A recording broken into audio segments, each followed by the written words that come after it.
Hello again and welcome to another Mordian Glory Warhammer 40k video. In today's episode, I am going to be taking you through step by step my 3rd edition Guard army. Wait, what? So I got a bit of an interesting one for you. A bit of a spicy meatball, you guys may say. Well, actually, to be fair, I'm the one that always uses that overused phrase. But moving swiftly on, I am going to be taking a 3rd edition style army to a 10th edition tournament. That's right, we are going back 25 years and we are going to see if the old ways still stand up in the new meta. And so without further ado, let's mount up, roll out, and drive right into today's episode. You there, guardsmen! Do you like multi-part plastic sci-fi infantry that doesn't cost a kidney?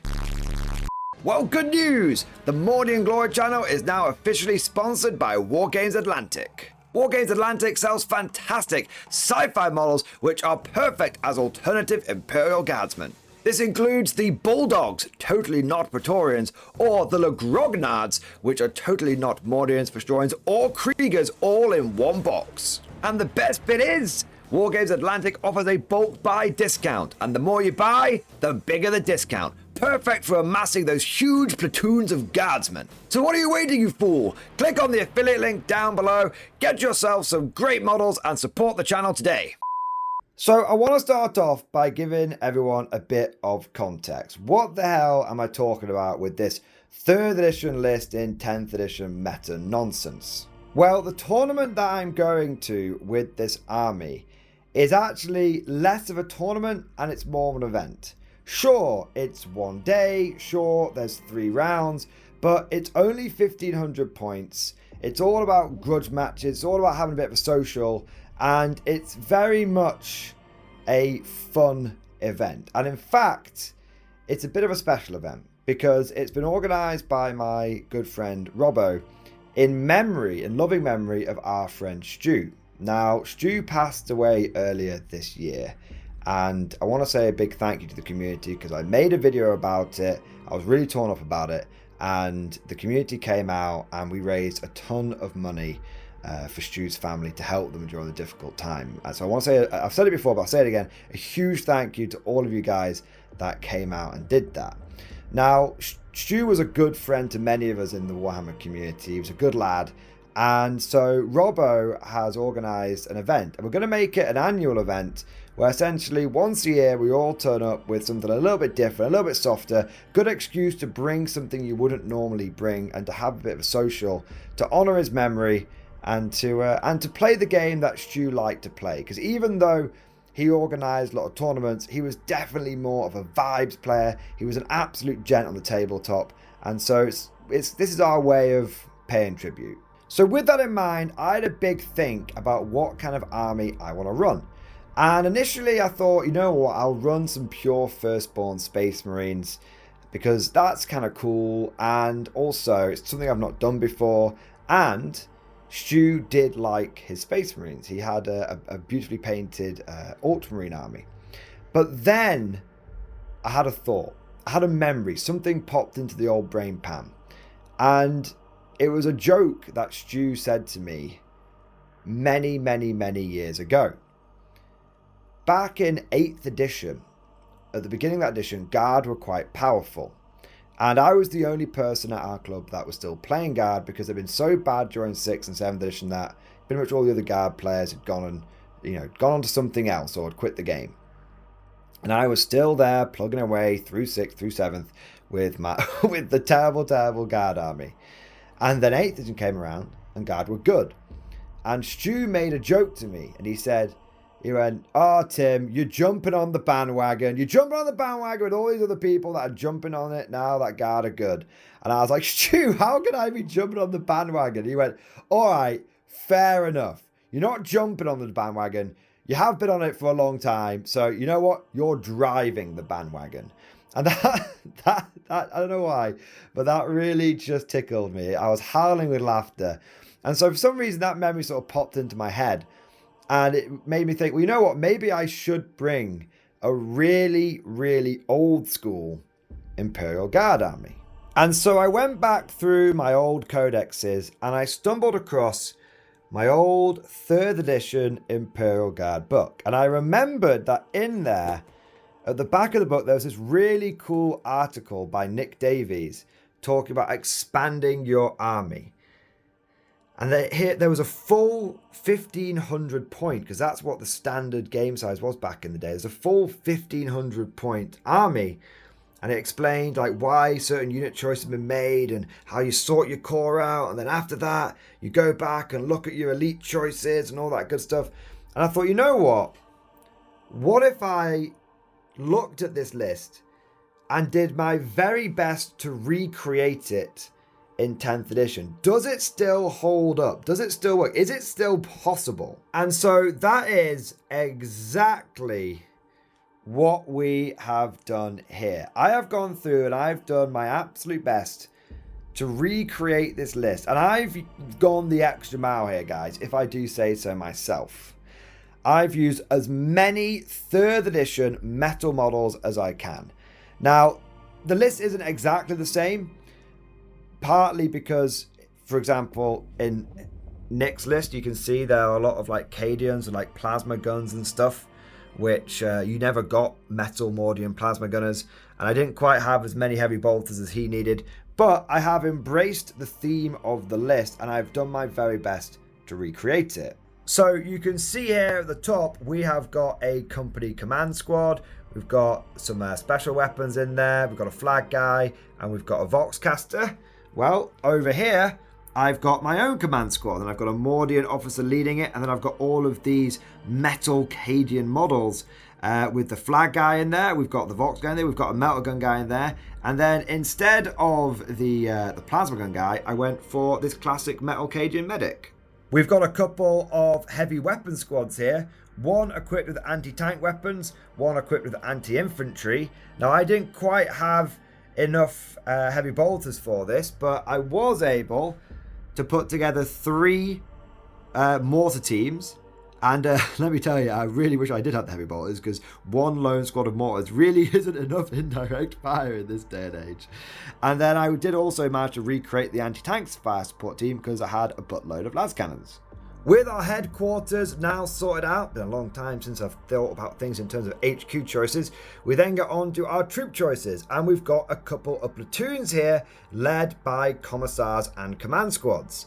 And well, that was a fairly easy one to do.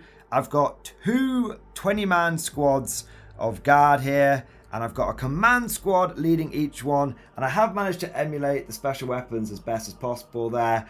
And we've also got a commissar leading each platoon. And let me just tell you, it feels right. It just feels proper to see these big infantry squads with heavy weapons back on the tabletop with command squads and commissars. Been too much of this Krieg blob led by Krieg Marshal nonsense. We're going old school, guys. I'm feeling it, man. I'm feeling it.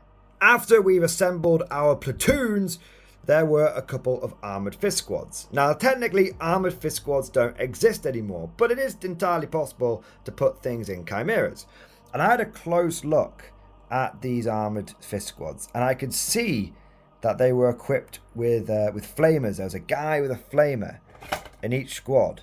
So what I have done is I have gone for 2 chimeras. I've gone for the same loadout. So we've got multi-laser, we've got heavy bolter, god damn it, we've got storm bolters on there.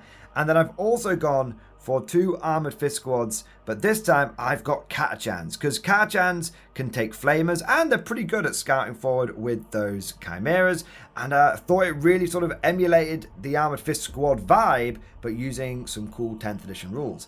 Also, you may notice this one is led by a commissar. That is because in the company command squad, there was like a spare commissar that was attached to it. Obviously, I can't do that in 10th edition. I could have run it as a lone commissar and done like secondary game with it, but that didn't feel right. You didn't do things like that in 3rd edition. Lone commissars running around, that's not the way they would operate. So I thought, well, I'll put the commissar in the Armoured Fist squad, and he's going to be charging forward and hopefully doing some turn 1 charges or something crazy. We'll see. As it says right here, it's only when I form this basic army that I go back and look at my elite choices. This detachment has 2 abhuman squads assigned to it. Ratlings are great for pinning enemy units, while Ogryns provide the detachment with vital hitting power for assaults. Well, guess what? I've got Ogryns and I've got Ratlings. Now, I only actually have 3 painted sniper models, so I did make up the Ratling squad with a couple of metal Colonel Shaffer's Last Chances. Don't worry, this was totally okay for the tournament. Also, if you notice, the Ogryn squads back in the day could only have 5 models in max, but my Ogryn squad can have a max of 6, so that's what I've done there.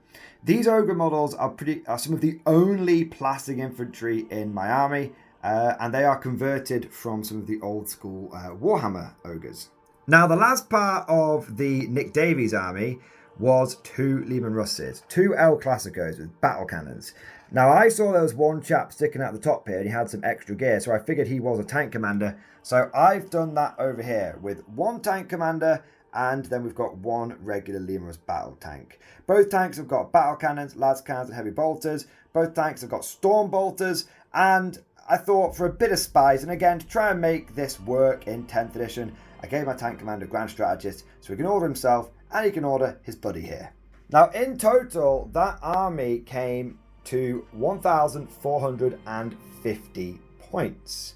And so with 50 points left over, I thought, what should I add in? And I thought, you know what? In the spirit of 3rd edition, it would be an absolute crying shame not to include some of these old school 3rd edition stormtroopers. So we've got a little 5-man Scion squad. Not only do I think that works well with the 3rd edition vibe, but also a little squad of 5 Scions will give me a little bit of secondary game. I mean that I can interact with 10th edition. This truly is a 3rd edition style list, modernized and updated, but still very much true to itself for 10th edition. Well, at least that's what I think. But of course, all of this is just like my opinion, man. It's also technically Nick Davies' opinion. Let me know what you guys think down in the comment section below. How do you think this army is going to do in an edition of Primaris and Primarchs? Do you think it'll be able to hold up, stand the test of time? Or is it woefully outdated? And it's going to have a bit of a tricky one. If you enjoyed today's video, don't forget to go ahead and smash that like button. And if you want to see how this list does, make sure you subscribe to never miss an episode and the subsequent tournament after action report.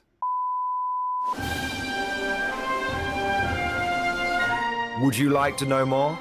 If so, then please consider becoming a channel member or patron. By supporting the channel, not only will you be doing your part, but you'll also be helping me create more content for your viewing pleasure and unlocking a whole host of perks. You get everything from a badge next to your name, custom emojis, but the big one is access to the Mordian Glory Discord server, an online community with almost 2,500 active members. It's always popping off in the MG Discord. We've got channels for army lists, hobbying, tactics, stories, and even a pretty spicy meme section as well. For all you greenhorns that wanted to see the Mordian glory hole, today is your lucky day.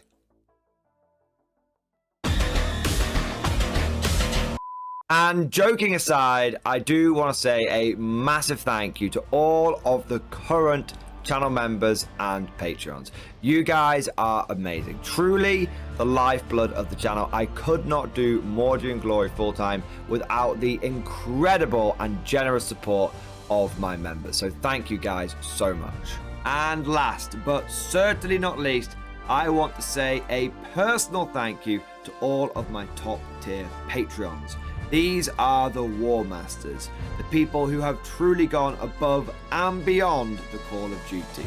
So a heartfelt thank you to Alex Dengal, Bonbon Vert, Mad Larkin, Marcus Roberts, Mark Panconi, RJ Scorpion, Swordfish Trombone, Try Again Bragg, John Stubbs, Nick Walsh, Diesel Fox, and August Barney. Seriously guys, thank you from the bottom of my heart. Your support is incredible and it makes a huge difference. Thank you so much. That's all for now. Hope you've all enjoyed today's video, and of course, as always, see you guys next time.